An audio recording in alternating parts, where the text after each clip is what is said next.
அனைவருக்கும் வணக்கம். இன்றைக்கி வீடியோவில் என்ன பார்க்க போகிறோம் அப்படின்னா, சனிப்பெயர்ச்சி வரப்போகுதுங்க. இந்த சனிப்பெயர்ச்சி அப்படின்னு பார்த்தீங்கன்னா ரொம்பவே அரியதாக பார்க்குறாங்க. ஏன் அப்படின்னு பார்த்தீங்கன்னா 6 கிரக சேர்க்கை நடைபெறுவதால் இந்த கிரக பயிற்சி ரொம்பவே முக்கியத்துவம் கொடுத்து பார்க்குறாங்க. நிகழக்கூடிய இந்த மங்களகரமான குரோதி வருடம் பங்குனி மாதம் இந்த நாளில் 15ஆம் நாள், அதாவது சனிக்கிழமை 29/3/2025 இந்த நாளில் இரவு 9:44 மணிக்கு திருக்கணித பஞ்சாங்கத்தின்படி தன்னுடைய சொந்த வீடான கும்பராசி பூரட்டாதி 3ஆம் பாதத்தில் இருந்து குருவின் வீடான மீனராசி பூரட்டாதி 4ஆம் பாதத்துக்கு பயிற்சி ஆகிறாரு அப்படின்னு சொல்கிறாங்க. இந்த நாள் வரலாற்றில் ரொம்பவே இடம்பெறக்கூடிய ஒரு நாள் அப்படின்னு கூட சொல்லலாங்க. ஏன் அப்படின்னு கேட்குறீங்களா? நவக்கிரகங்களுடைய விந்தை மற்றும் அதிசயத்தை இந்த உலகம் பார்க்கக்கூடிய நாள் அப்படின்னு சொல்கிறாங்க. கிரக நிகழ்வுகள் பல முறை ஏற்பட்டிருந்தாலும் கூட ஒரு இந்த கூட்டு சேர்க்கை அப்படின்னு பார்த்தீங்கன்னா ரொம்ப ஒரு பயத்தையும் அச்சுறுத்தலையும் ஏற்படுத்தக்கூடியதாக கூட சொல்கிறாங்க. ஏன்னா இந்த மாதிரி ஒரு கிரக பயிற்சிகள் வருவது ரொம்ப அரியது அப்படின்னு சொல்கிறாங்க. இது பல 100 வருடங்களுக்கு பிறகு நடக்கக்கூடிய முக்கியமான ஒரு நிகழ்வு. அதனால் இந்த சனிப்பெயர்ச்சி அப்படிங்கிறது எப்படிப்பட்ட பலனா ஒவ்வொரு ராசிக்கும் இருக்க போகுது, இதனால் என்ன மாதிரியான பலன்கள்லாம் சொல்லப்படுது அப்படின்னு நம்ம பார்த்து தெரிஞ்சுக்கலாம்.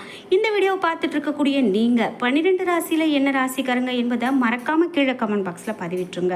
அதோடு உங்களுக்கு பிடித்த கடவுளினுடைய பெயரையும் கமெண்ட் பாக்ஸில் பதிவிட்டுருங்க. நீங்கள் இன்னும் உற்சாகம் டிவி சேனலை சப்ஸ்கிரைப் பண்ணாமல் இருந்தால் சப்ஸ்கிரைப் பண்ணிக்கோங்க. கூடவே இருக்க பெல் ஐக்கானை மறக்காமல் கிளிக் பண்ணிடுங்க. வாங்க வீடியோக்குள்ளே போகலாம். உங்களுக்கு ஜோதிட ரீதியாக பலன்கள் தெரிஞ்சுக்கணும், உங்கள் வாழ்க்கையில் இருக்கக்கூடிய எல்லா கஷ்டத்திற்கும் தீர்வு கிடைக்கணும் அப்படின்னு நினச்சிங்கன்னா இந்த வீடியோவுக்கு கீழே டிஸ்கிரிப்ஷனில் வராகி அம்மன் ஜோதிட நிலையம் என்று சொல்லி தொலைபேசி எண் கொடுத்துருக்கேன். அந்த எண்ணுக்கு தொடர்பு கொண்டு பேசி பாருங்கள்.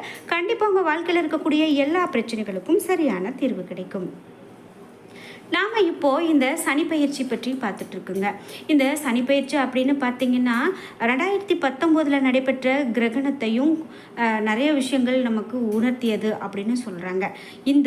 இந்த வரக்கூடிய இந்த கிரக பயிற்சியும் அப்படி தான் ஒரு அச்சுறுத்தலை ஏற்படுத்தியது போல் இருக்குது அப்படின்னு சொல்கிறாங்க. சனி பகவான் கும்பராசியில் இருந்து மீனராசிக்கு போகிறாரு. சனி பகவானும் ராகு பகவானும் நெருக்கமான ஒரு பாகை இடைவெளியில் பயணிக்கிறாங்க அப்படின்னு சொல்லலாம். தற்போது கோச்சார சனி பகவானுடன் சூரியன், சந்திரன், புதன், சுக்கிரன், ராகு ஆகிய கிரகங்கள் சேருது. இந்த கிரக கூட்டணியில் எல்லா கிரகங்களையும் கேது பகவான் பார்க்கிறாரு. இந்த கிரக கூட்டணியில் குருவும் செவ்வாயும் சம்மந்தப்படலை என்று சொன்னாலும் இந்த கோச்சாரத்தில் குருவும் சுக்கிரனும் பரிவர்த்தனையில் இருக்காங்க அப்படின்னு சொல்கிறாங்க. ராகு கேதுவினுடைய மையப்புள்ளியில் செவ்வாய் இருக்குது. நவ கிரகங்களும் ஒன்றோடு ஒன்று தொடர்பு கொண்ட நிலையில தான் இருக்குது அப்படின்னு சொல்லலாம். இந்த நிலையில் இந்த 29ஆம் தேதி ஏற்படக்கூடிய கிரகண நிலவரம் அப்படின்னு பார்த்திங்கன்னா சூரிய கிரகணம் மற்றும் அமாவாசையை ஏற்படுத்துது. இந்த சனிக்கிழமையாகவும் இருக்கிறது, மிகுந்த ஒரு எச்சரிக்கையை கொடுக்கிறது அப்படின்னு சொல்கிறாங்க. குறிப்பிட்டு இந்த சூரிய கிரகணம் இந்தியாவில் தெரியாது அப்படின்னு சொல்லப்பட்டிருக்கு. இந்த கிரக இணைவிற்கு செவ்வாயினுடைய நேரடி பங்களிப்பு இல்லை அப்படின்னு சொல்லப்பட்டிருக்கு அப்படின்னு சொல்லலாம். இது ஆறுதலான விஷயம் என்றே சொல்லலாங்க. குறிப்பிட்டு சனி பகவானும் ராகு பகவானும் ஒருவரை ஒருவர் கடக்கும் ஏப்ரல் மே மாதம் வரை வாழ்க்கையை பாதிக்கக்கூடிய எந்த புதிய முடிவையும் எடுக்காமல் இருக்கிறது நல்லது. குறிப்பாக திருமணம், தொழில், உத்தியோகம், புதிய தொழில் முதலீடுகள், பெரிய பண பரிவர்த்தனைகள், நீண்ட தூர பயணம் ஆகியவற்றில் விழிப்போடு இருக்கிறது நல்லது.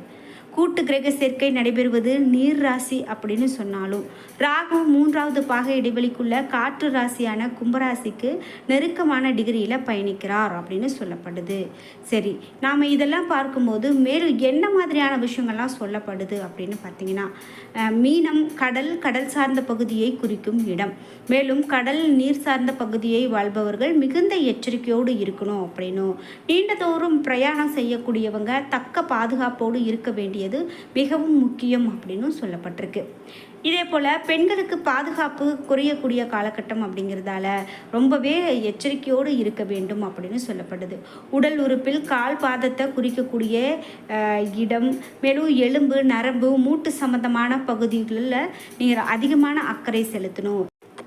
12 ராசிகளுக்கும் இந்த 6 கிரக சேர்க்கைகளுடைய பரிகாரங்கள் அப்படின்னு பார்க்கும்போது, மேஷ ராசிக்கு 12ஆம் இடமான விரயஸ்தானத்தில் 6 கிரக சேர்க்கையுடன் சூரிய கிரகணம் சம்பவிக்க இருக்கு. இந்த காலகட்டத்தில் வெளியூர் வெளிநாட்டு பயணம், தீர்த்த யாத்திரைகளை தவிர்ப்பது ரொம்ப நல்லது. முருகனுடைய வழிபாடு மேஷராசிக்காரர்கள் மேற்கொள்வது ரொம்ப ரொம்ப சிறப்புங்க. இதே போல் அடுத்ததாக ரிஷபம் ராசி. ரிஷபராசிக்கு 11ஆம் இடமான லாபஸ்தானத்தில் 6 கிரக சேர்க்கையுடன் சூரிய கிரகணம் சம்பவிக்க இருக்கு. மேலும் உபஜய ஸ்தானமான 11ஆம் இடத்துல அதிக கிரகங்கள் இருப்பது நன்மை. ஆனாலும் பணம் கொடுக்கல் வாங்கல்ல மிகுந்த கவனத்தோடு இருக்கிறது ரொம்ப நல்லது. பிறரை நம்பி பொறுப்புகளை ஒப்படைக்க கூடாது. ஸ்ரீ காளியம்மனை வழிபாடு செய்வது ரொம்ப ரொம்ப நல்லது. அடுத்ததாக மிதுனம் ராசி. ராசிக்கு 10ஆம் இடமான தொழில் ஸ்தானத்தில் 6 கிரக சேர்க்கை ஏற்படுது. 10ல் அதிக கிரக சேர்க்கை இருக்கிறது ரொம்பவே நல்லது. புதிய தொழில் தொடங்கும் முயற்சிகளில் வெற்றி கிடைக்கும். வியாபாரத்தில் செய்யக்கூடிய முதலீடுகள் மறுமுதலீடாக மாறும். சுய ஜாதக பரிசீலனையில் தொழில் துவங்கினால் ரொம்ப ரொம்ப நல்லதுங்க. ஸ்ரீ மகா விஷ்ணுவை வழிபடுவது ரொம்பவும் சிறப்பு.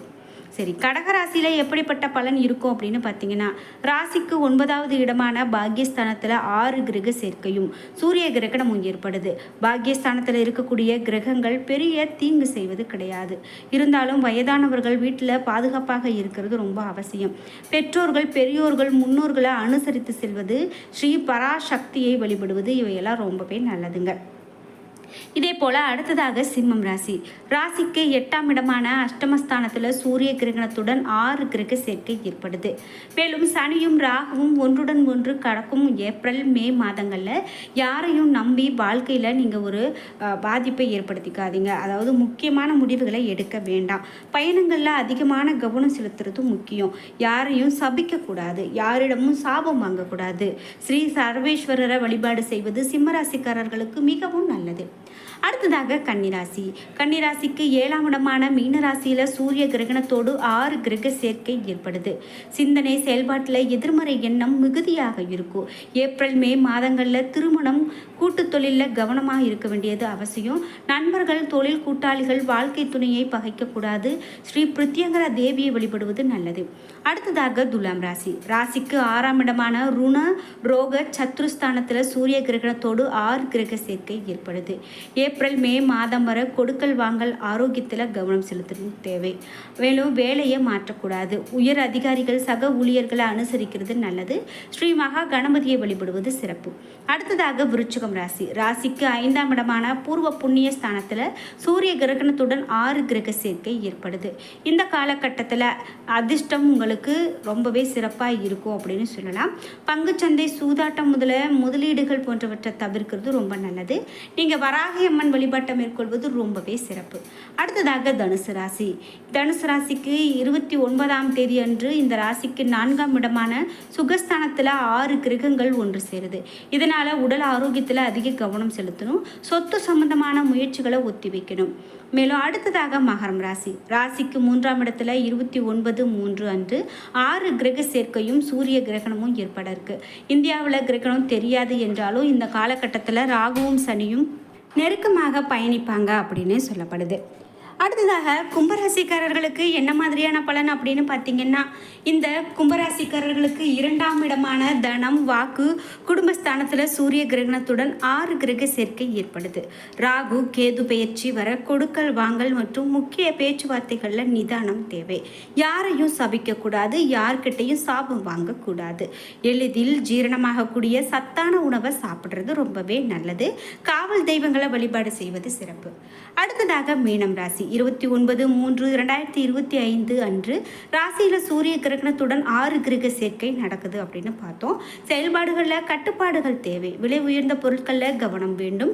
பேச்சுக்களில் பொறுமை அவசியம். சனியும் ராகுவும் ஒன்றோடு ஒன்று கடக்கக்கூடிய இந்த ஏப்ரல் மே மாதங்களில் வாழ்க்கையை பாதிக்கக்கூடிய முக்கியமான முடிவுகளை தவிர்க்கிறது நல்லது.